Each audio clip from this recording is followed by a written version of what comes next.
जी नाज़रीन, बख्शियापुर Indus highway ते मौजूद आहियूं जेको 15 ॾींहं अॻु में नज़ीर अहमद गोलो अगवा थिया। गोला बिरादरी बख्शियापुर इंडस हाईवे ते टायरनि खे बाहियूं ॾेई रोड ब्लॉक करे छॾियो आहे। हिते हुन वारिस मौजूद आहिनि, उनको पुछंदासीं। अदा इहो अगवा थियो आहे, हमरा असांजो फार्म ते चौकीदारी करे पियो। 2000 हुनजो पगार हुयो।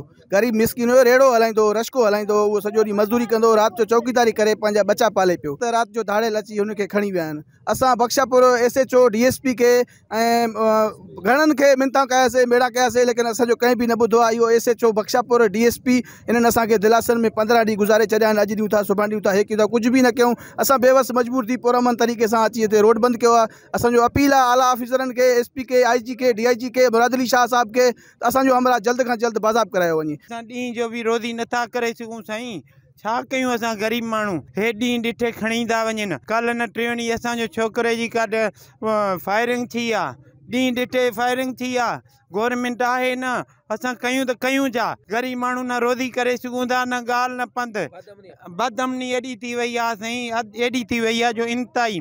मां आला ऑफिसरनि खे अर्ज़ु थो कयां त महिरबानी करे असांजो माण्हू बाज़ियाब करायो वञे। गरीब जा नासूं बचड़ा आहिनि, हिकिड़ो खणिजी वञे थो, उन खे मोटायूं था और ॿियो खणिजी वञे थो। SP साहब आयो नओं जेको बि अचे थो, असां गोले बिरादरी जा माण्हू खणिजी वञनि था। महिरबानी करे असांजो हमरा मोटाए ॾियो। नियाज़ भुट्टो, KTN न्यूज़, बख्शियापुर।